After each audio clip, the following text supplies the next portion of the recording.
నేను ఎవరి మీద అయితే కంప్లైంట్ చేసినో కనీసం వాళ్ళను అడిగినరా, అడగలేదా, చర్యలు తీసుకున్నారా, తీసుకోలేదా, ఏమీ చెప్పకపోతే, ఆ మాత్రం అంతర్గత ప్రజాస్వామ్యం లేకపోతే బయట ప్రజలకు మనం ఏం చెప్తామన్నది నా ప్రశ్న.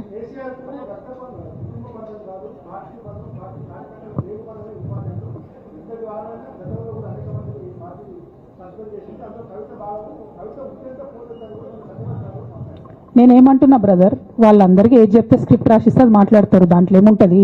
ఇప్పుడు పెద్ద సంఘటన జరగడం ఏంటిది, నన్ను పార్టీ నుండి వీడియో కొట్టాలనేటటువంటి ఒక నిర్ణయం అది జరిగింది. జరిగిన తర్వాత ఇవన్నీ జరుగుతూనే ఉంటాయి, చిన్న చిన్న విషయాలు. అవంతా వ్యక్తులను సీరియస్గా తీసుకోవాల్సిన అవసరం లేదు. అల్టిమేట్గా నేనేమంటున్నా అంటే, నన్ను అడగకుండానే ఉరి తీశారు, కనీసం ఏమైంది అని కూడా అడగలేదు.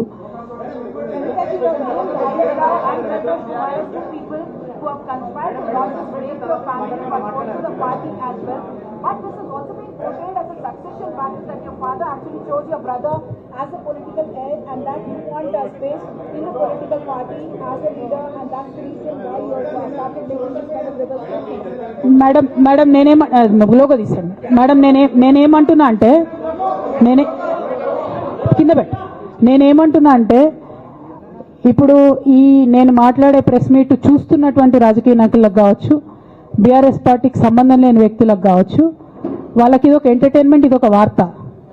కానీ నాకు నా లైఫ్, మా బీఆర్ఎస్ పార్టీ కార్యకర్తలకు వాళ్ళ లైఫ్,